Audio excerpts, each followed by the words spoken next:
Hey guys, how are we all doing? Hopefully y'all are doing well with everything that's going on. Miss Teresa and I wanted to let y'all know that we are both missing y'all, and we hope that y'all are able to come back into class and everybody's able to get back into class soon. Until then, we will be doing some e-lessons. So let's go ahead and get started on that. Today's lesson is on intermolecular forces, and a lot of times we'll just call those IMFs. In the past, we've talked about intramolecular forces. Now, those are going to be the attractive forces that are within a molecule. So that's basically what's holding like a carbon dioxide together. So that's what we've got right here, attractive forces within a molecule. And again, this is what's holding the molecule together.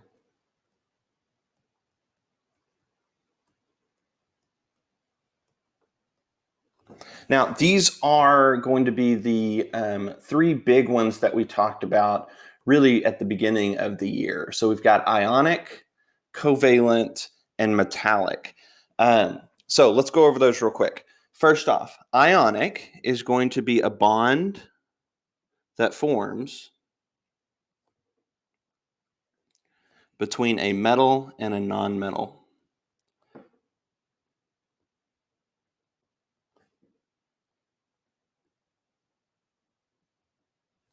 Now, this bond happens because of the big difference in their electronegativity. And so we've actually talked about that back when we did periodic trends. So high difference in electronegativity. I'm just going to put E in for electronegativity. Next, we've got covalent. Now, covalent is that bond that forms. I guess this should be forms between a nonmetal and another nonmetal, or just nonmetals.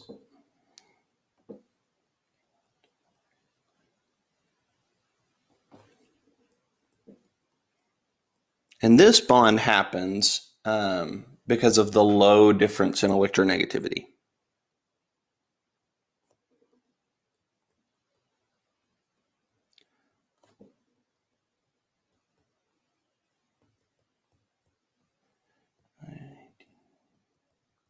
It's a long word. Lastly, we've got our metallic bonds. Now that does, again, that's exactly what it sounds like, bonds that form between metals. Bonds that form between metals.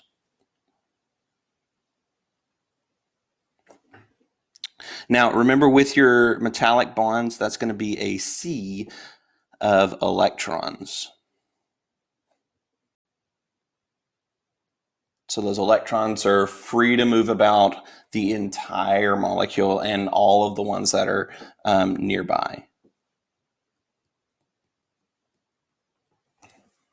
Okay, so that's intramolecular forces. Again, that's that internal bond in those molecules. Today's lesson is about intermolecular forces. So intermolecular forces are the attractive forces between two molecules. So I've got one carbon dioxide on the left, I've got another carbon dioxide on the right, and it's the bond that forms between those two carbon dioxides. So it's between two molecules. Now, this is what's going to hold one molecule to all the molecules that are surrounding it. And it does vary in strength, but they are actually always, I've got generally here, but I'm going to change that to always are weaker than the intramolecular forces. And that kind of makes sense, right? So if I've got a intramolecular force that's holding a carbon to an oxygen, that's going to be weaker than what's attracting those two carbons or those two oxygens and carbons that are on a molecule beside it. Now, in our intermolecular forces, we do have three types. We've got first London dispersion forces. Second, we've got dipole-dipole. And third, we've got hydrogen bonding. So let's start with London dispersion forces. Now, these are a little bit strange. So in a minute, I'm going to show y'all a video to kind of show you how that happens. But what they are is a temporary attractive force. So these are temporary attractive forces. Let's see if I can remember how to spell things. Between all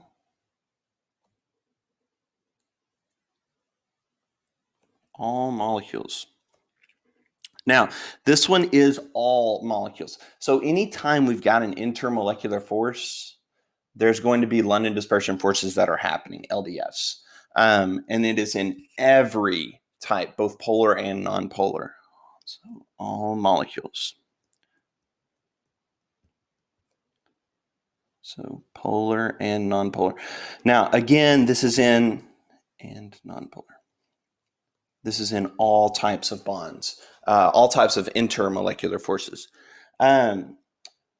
Next, we've got dipole-dipole, and these are the forces between polar molecules. Forces between polar molecules.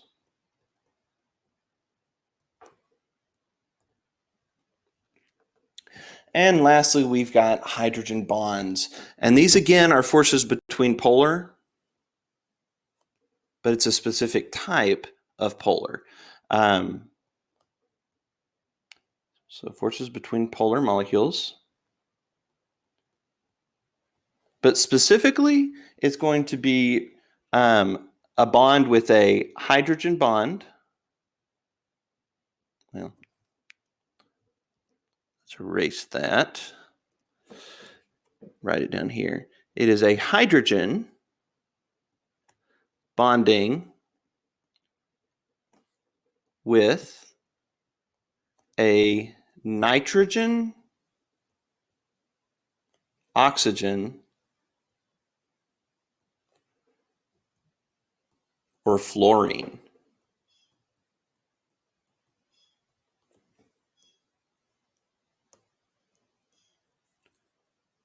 All right. So a nitrogen, oxygen, or a fluorine. Now, again, this is a bond between polar molecules. So hydrogen bonds are actually a type of dipole-dipole.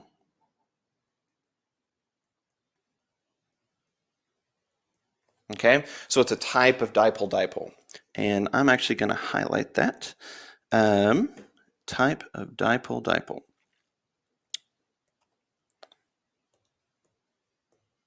All right.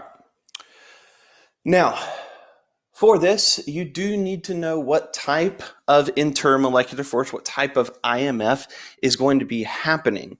So ultimately what it comes down to is polarity. So if you remember back when we were doing Lewis structures, one of the things that we did was we were determining the polarity of the molecule. And so that's what we're going to have to do with this. So just do a quick rundown of how to do this. The first thing is you're going to need to write the formula for it. So if it says it's carbon dioxide, you would write CO2. Next, you draw the Lewis structure. I'll go over how to draw those Lewis structures here in a little bit, just as a reminder. Then you draw the shape. Okay, so you're gonna need to determine your VSEPR shape. That is very, very important for IMFs. After that, then you're going to have to figure out the difference in electronegativity. We're going to use the general trend since you're not going to have access to an electronegativity chart. So remember that trend is we start at fluorine. Okay, so we're going to start at fluorine. And then if we're moving left, you're going to change your electronegativity by 0.5. So it's going to decrease by 0.5. And as we move down, it's going to decrease by 1. So again, as you move left from fluorine, you're going to decrease by 0.5. And as you move down, you're going to decrease by 1. All right. After you have figured out what your electronegativity is, then you would draw your electronegativity arrows depending on what you've got. So remember with that, if it is ionic, which is a type of polar bond, right? If it is ionic, you're going to have a difference of electronegativity greater than 1.69. Okay, so if you subtract fluorine and hydrogen, fluorine is a 4, hydrogen is a 2.1, their difference is 1.9, so that would be an ionic bond.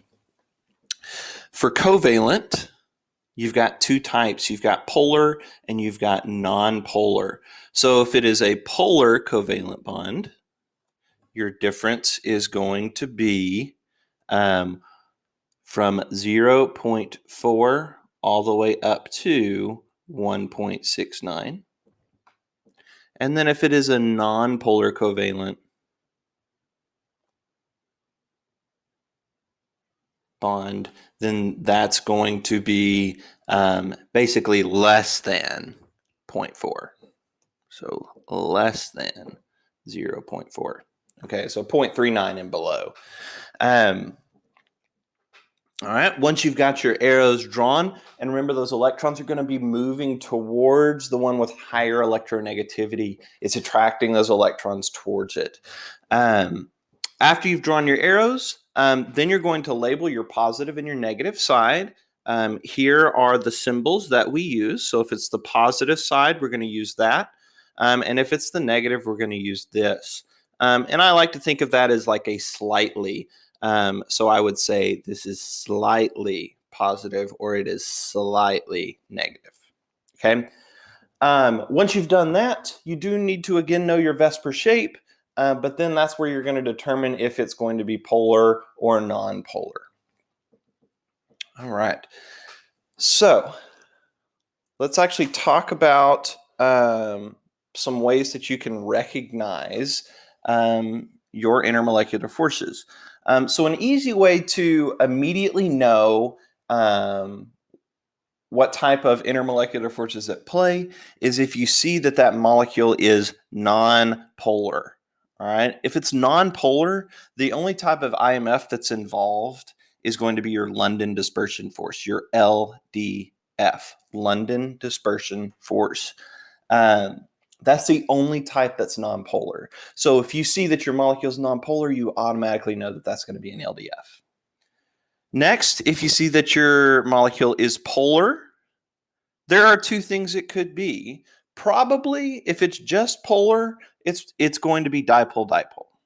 So dipole, dipole. All right. Now, if you notice that that molecule is polar and it's got a hydrogen bonded with a fluorine, oxygen, or nitrogen, then that's when you've got your hydrogen bond that comes into play.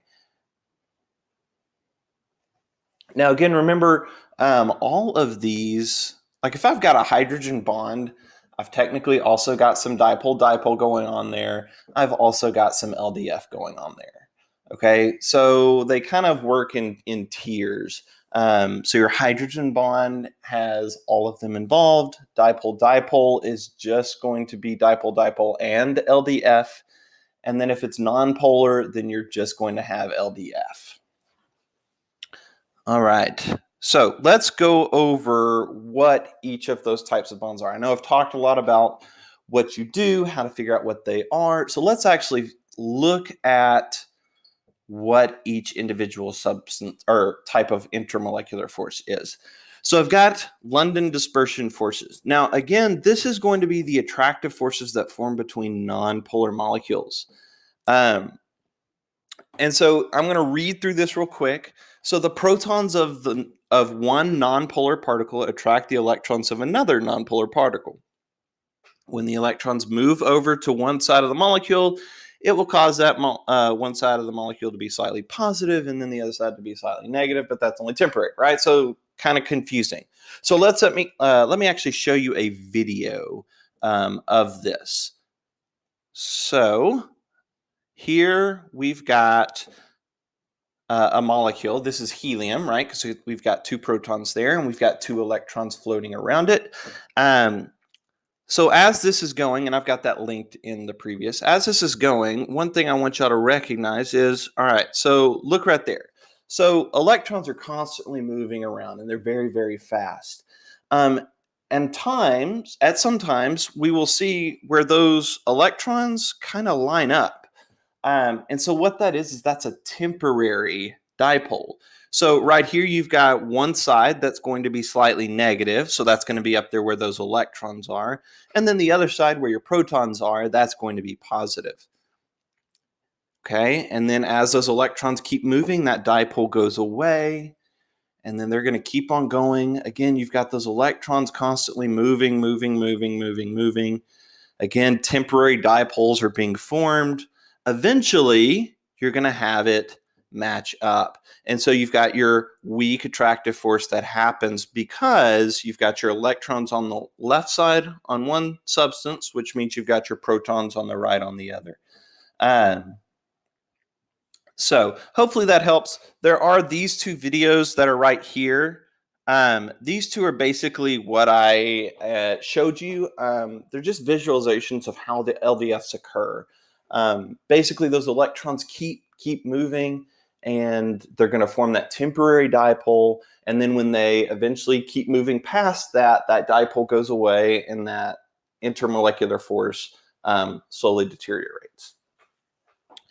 Next, we've got dipole-dipole. Now, this does occur between polar molecules. So the partially positive end of one molecule is attracted to the partially negative end of another. So here's a video of that actually occurring. So here I've got 2 molecules. So if you notice, you've got your positive end on the left and the negative end on the right. And you've got this other molecule that's slowly coming up towards it. Now, if you notice, when you get your positive ends together, they would repulse, right? So it got close, and then you notice it kind of bumped away from it a little bit because they're going to be repulsing each other. But then it's going to be attracted to that negative side, and then that's where you see that dipole-dipole form, that intermolecular force between polar molecules. All right. Last, we've got hydrogen bonding. Again, it's basically the same thing as a dipole-dipole, but with that, you're going to see a hydrogen, and it's bonded with a nitrogen, oxygen, or a fluorine. Okay. Now, sometimes you're going to run into something where you see that there's 2 intermolecular forces and they're the exact same, and I'm asking you to tell me which one is stronger or weaker. If that's the case, then you're going to look at your molecular weight. Okay, so the molecular weight, the heavier the particle, the stronger the IMF. Now, again, this is only going to be, and I'm going to highlight this in a different color, it's only going to consider this if you're comparing IMFs of the same type.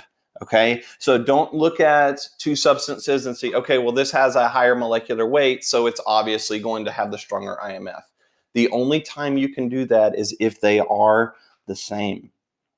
Okay, so let's actually go through and solve one so you can see what type of IMF is formed and what kind of structure it makes and all that stuff. So we're going to go over that. I'm going to walk you through every little thing. So I'm going to zoom in right here and just kind of do a recap of what you need to do when you're solving for a Lewis structure.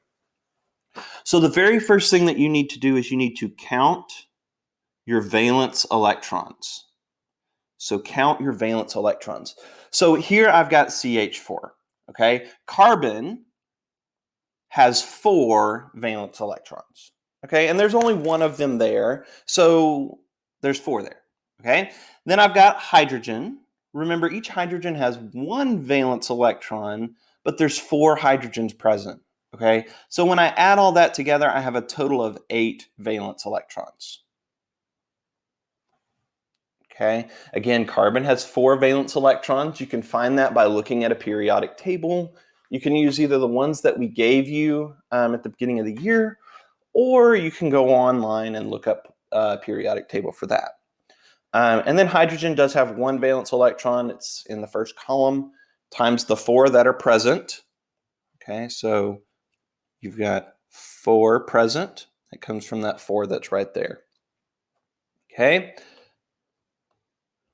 Second step is to pick your central atom. All right. Now, when we look at this, our central atom is going to be carbon. Typically, the easiest thing to do when you're picking your central atom is to see which one you have fewer of. That's more often than not, that's going to be the one that's in the middle. So carbon. Okay.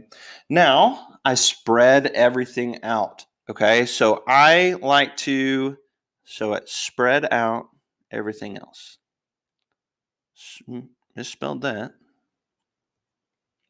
So spread out all others. Okay, so here I've got 4 hydrogens, so I like to spread them out as far as possible.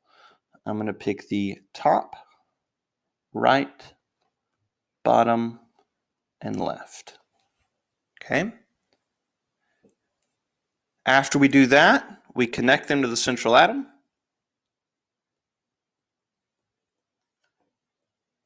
I'm just going to put central.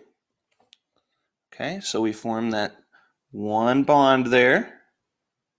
And we're going to be figuring out what type of intramolecular force that is in a little bit. Okay, next step is to fill the outer octet. Okay, now remember your rule with your outer octet is, or with all your substances, there are some exceptions. Hydrogen is okay with 2. Beryllium is okay with 4. And boron is okay with 6. Hydrogen's okay with 2, beryllium's okay with 4, and boron's okay with 6. Everything else needs to have 8 in its outer octet. Okay, so looking at our CH4 here, if I'm looking at my hydrogen, so let's say that hydrogen right there, okay, hydrogen has how many attached to it? Well, it's got this right here. So that one right there represents 2 electrons, so that hydrogen is okay. All right, let's look at the next one. That hydrogen, well, that hydrogen, and we've got 2 electrons. Same thing with all of those hydrogens there.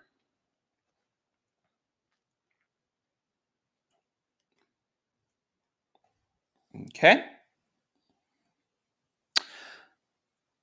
Next thing is to count up.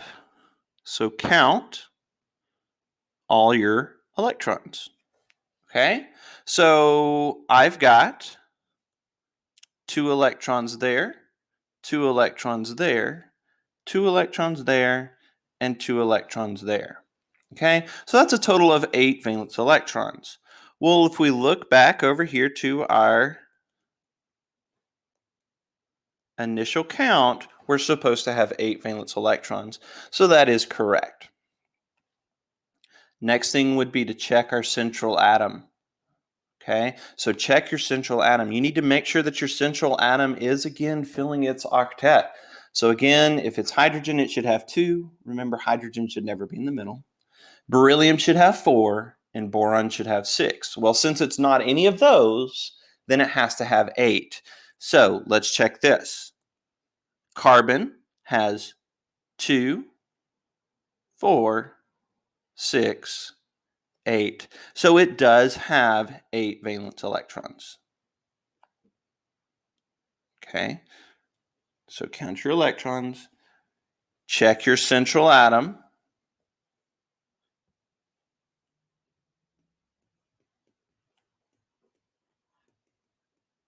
Make sure it's good with its number of valence electrons. And then once you've done that, now we can start with our Vesper shape. Okay, so looking at our CH4, sorry, I'm trying to scroll over, it's not letting me. Okay, looking at our CH4, can I spread those molecules out anymore? The answer is no. So that shape would be tetrahedral, and it's basically going to maintain this shape that we've drawn, right? If we go a little bit more 3D, we'd know that they would spread out a little bit more. So that's basically a tetrahedral. So now we need to check our differences in electronegativity. Okay, so first off, if we count over from fluorine, we find that carbon has an electronegativity of 2.5. So carbon is 2.5 for its electronegativity. Then we count over to our hydrogen as you're counting over, and then you go up, you'll find that hydrogen, just with your counting, would be 2.0. Hydrogen's technically a 2.1, so that's what I'm going to put. Okay, and we find the difference there. So their difference in electronegativity is 0.4. Okay, well, if we think about our rules, this is going to be a polar covalent because, again, it's going to be greater than that 0.4 or 0.39, and it's going to be less than 1.69. Okay, so this is a polar covalent bond. Okay, so if it's polar covalent, that means those electrons are going to be moving in a direction. Okay, in this case, since carbon has a higher electronegativity, those electrons are going to move towards carbon. So in that direction. Now, when those electrons move towards carbon, that makes the hydrogen side positive. So we would put our symbol of slightly positive. We check all the others. They're all the same type of bond, right? So they're going to all do the exact same thing.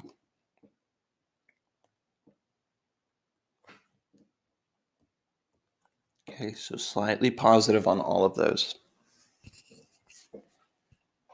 Okay, now all those bonds are polar.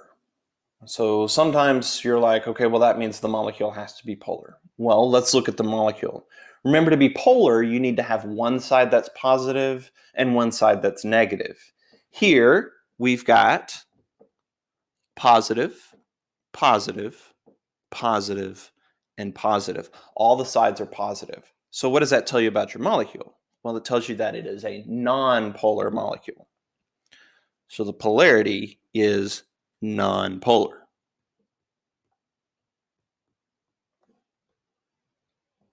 Okay.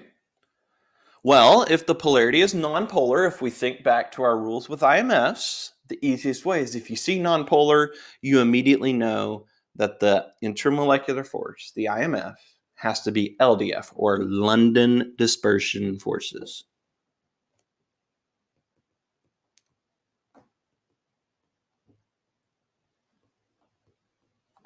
Okay, and either of those answers are acceptable, LDF or London dispersion force. Okay. All right, so let's do another one. Let's try a different one. So here I've got water. Okay, again, our first thing that we would do would be to count our valence electrons. So I've got hydrogen. Hydrogen has one valence electron, but there is two of them, so times two. I've got oxygen. It's got 6 valence electrons, but there's only one of those there.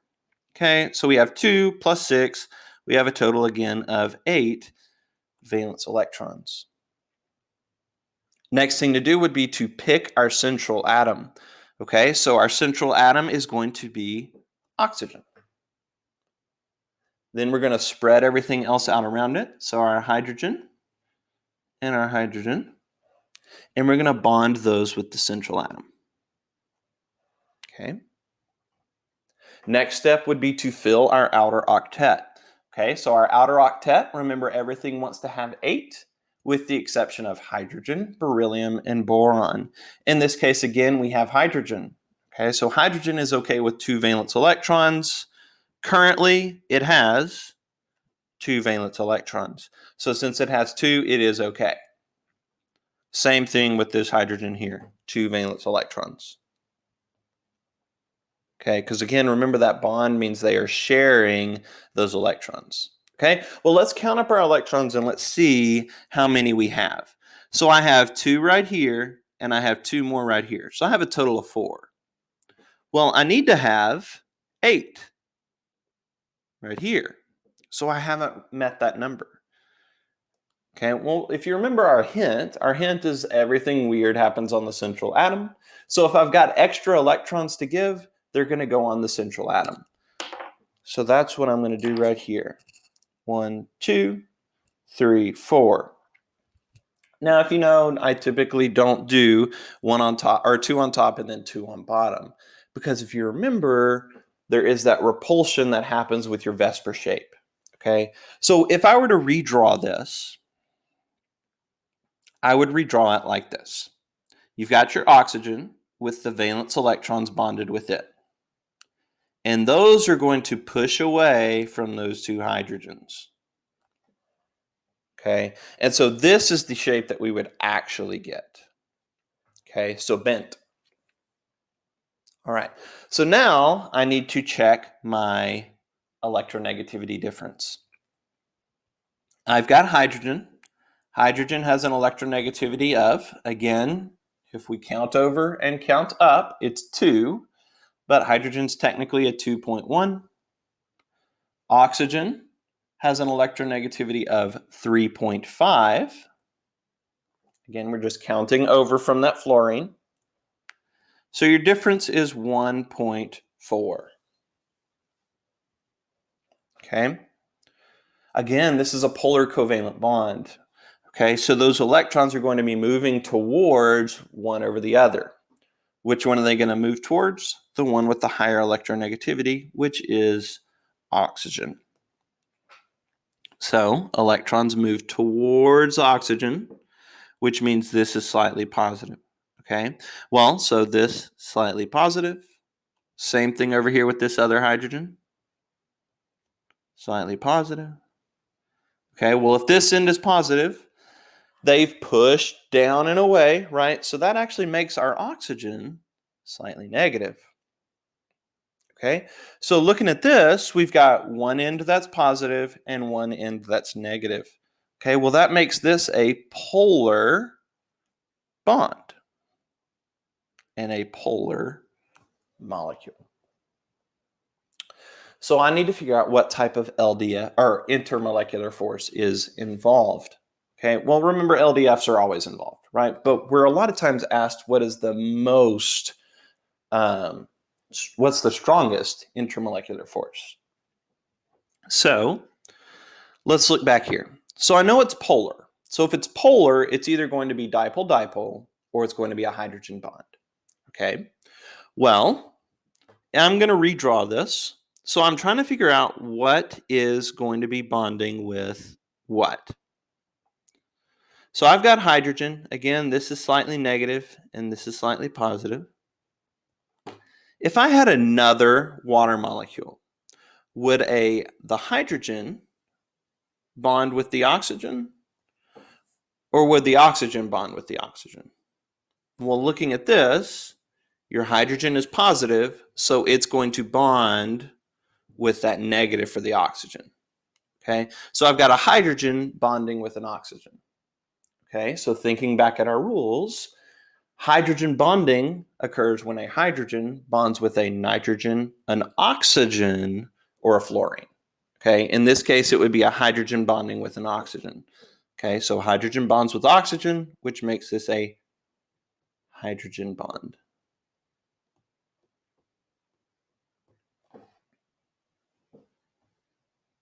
Okay. Next, I want y'all to work this problem before I do. So I'm going to give y'all a little bit of time to work that.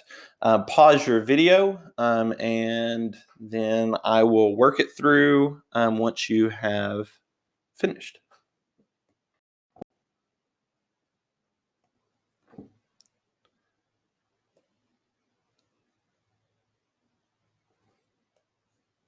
Okay, so you should have finished working through that HF. So let's actually do a quick, I'm going to work through it very quickly. So I have hydrogen. It's going to have one valence electron, Fluorine has 7. We've got a total of 8 valence electrons there. Okay, pick a central atom. Since there's 2 things, there can't be a central atom. So hydrogen is going to bond with fluorine. Next, we fill our outer octet. Well, hydrogen, if you remember, is okay with 2. But fluorine needs to have 8. So we need to put 6 more electrons on our fluorine. Count everything up. I've got 2, 4, 6, 8 on the fluorine. And then there's that bond between that hydrogen and that fluorine. So we've got a total of 8 valence electrons, which is perfect. Okay. Next, I need to do find our difference.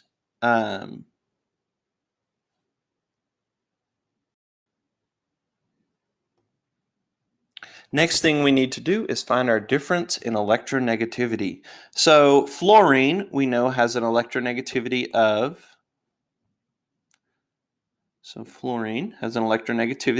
4, and hydrogen has an electronegativity of 2.1.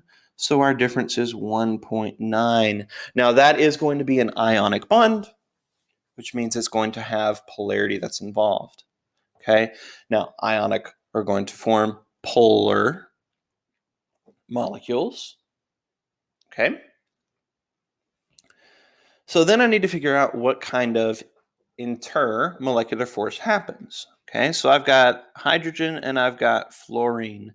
I've got a hydrogen side, which is slightly positive, and the fluorine side, which is slightly negative.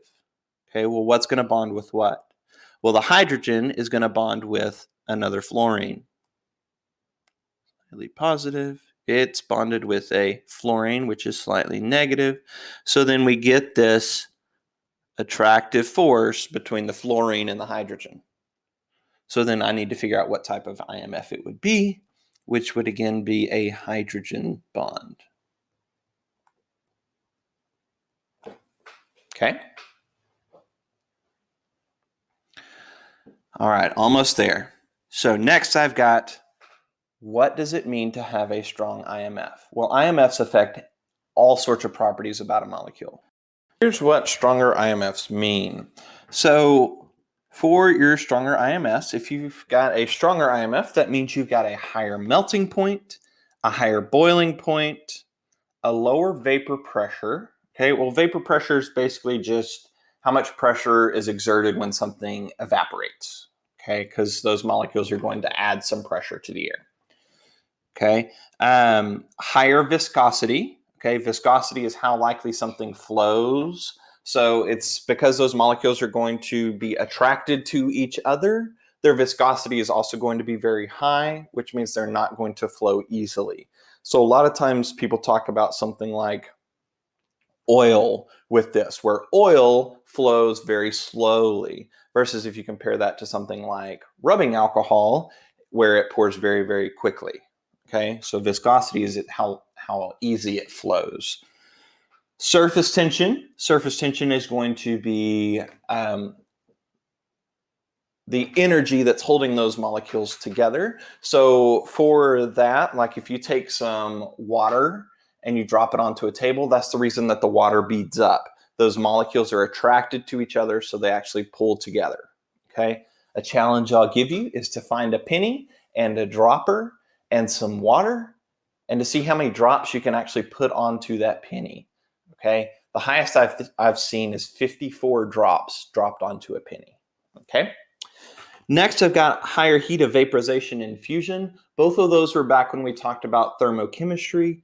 Heat of vaporization remembers that energy that's required for something to boil or condense, versus heat of fusion, which is something that's required, the heat that's required for something to freeze or melt. Okay. Last thing, we've got volatility. Volatility is basically how likely something is to evaporate. Okay. So if you've got a high IMF, that means you've got a low chance of evaporating easily. It basically comes down to your boiling point. A stronger IMF means you've got a higher boiling point, which means you're going to be less likely to be volatile. So if I've got a high vapor pressure, your boiling point is going to decrease,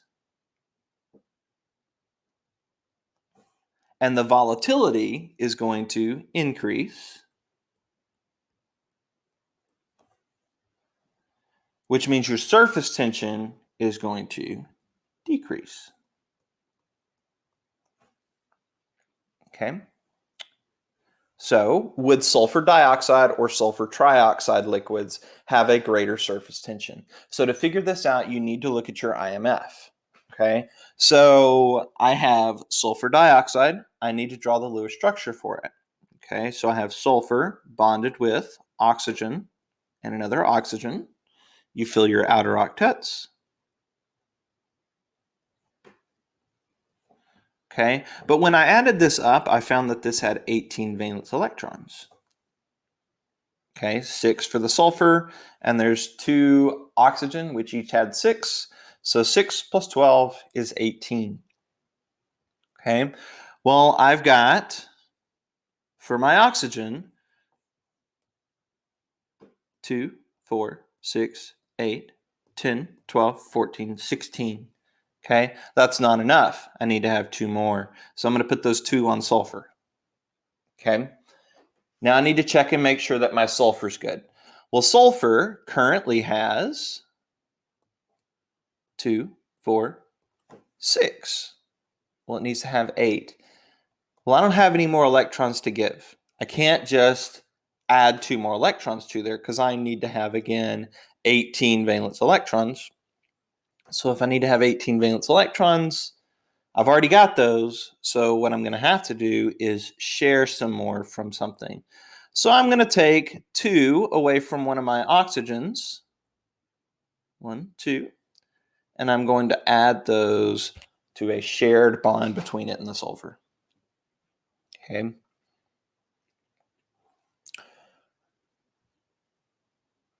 Next, we would check our differences in electronegativity.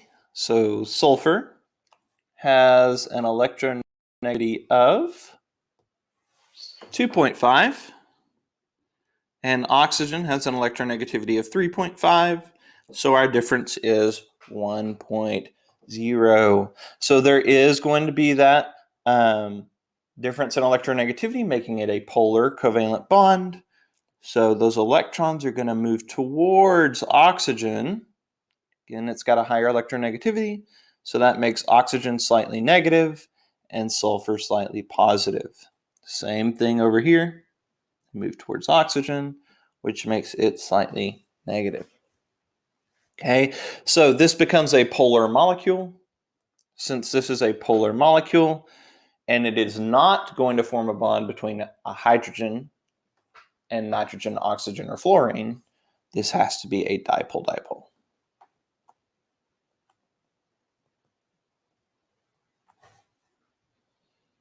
Okay, now we're going to do our sulfur trioxide. So I have sulfur bonded with 3 oxygens. Okay, we've got a total of 24 valence electrons. Sulfur has 6. Oxygen has 6, but there's 3 of them. So 6 plus 18 is 24. Fill your outer octets. 1, 2, 3, 4, 5, 6. 1, 2, 3, 4, 5, 6. And 1, 2, 3, 4, 5, 6. That's 8, 16, and 24. Okay, so not quite enough there. Or we have enough valence electrons, but the sulfur doesn't have enough valence electrons. I can't add any more, so I'm going to have to take 2 away from something and share. So I took 2 from that oxygen, and I'm going to share it. Okay. Next thing, we already know, based off of this previous problem, that those bonds are going to be polar bonds. So they're going to move towards oxygen, slightly negative, which makes this slightly positive. Same thing all the way around.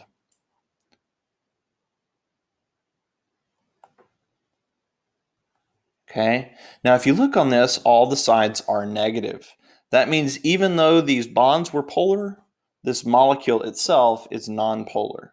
Okay, well, if the molecule is nonpolar, then the type of intermolecular force is LDF. Okay, so our question was, would sulfur or sulfur trioxide have a greater surface tension? Okay, so sulfur dioxide would have a greater surface tension because it's got a stronger intermolecular force. All right. So I'm going to give y'all some time to work the next two problems, and then I'm going to just show you the answers, and that will be the end of the video. So y'all take some time to work those problems. So pause the video. All right, so here are the answers to questions 3 and 4. So H2O would form a hydrogen bond, and CCl4 would form an LDF. So that would make water have a lower vapor pressure because it does have a higher IMF. And then for question 4, you've got carbon dioxide, which forms LDS because it's a nonpolar molecule. And then you've got carbon monoxide, which is dipole-dipole because they do have a polar bond that forms between them. So carbon monoxide would have the greater surface tension because it does have the stronger F. All right, y'all, that is it. So y'all are done. Hopefully, y'all have a good understanding of IMF. But if there are some things that y'all are still struggling with, please don't hesitate to email Miss Teresa or I, and we will help you out. Hopefully, y'all have a great rest of the day and enjoy your e-learning.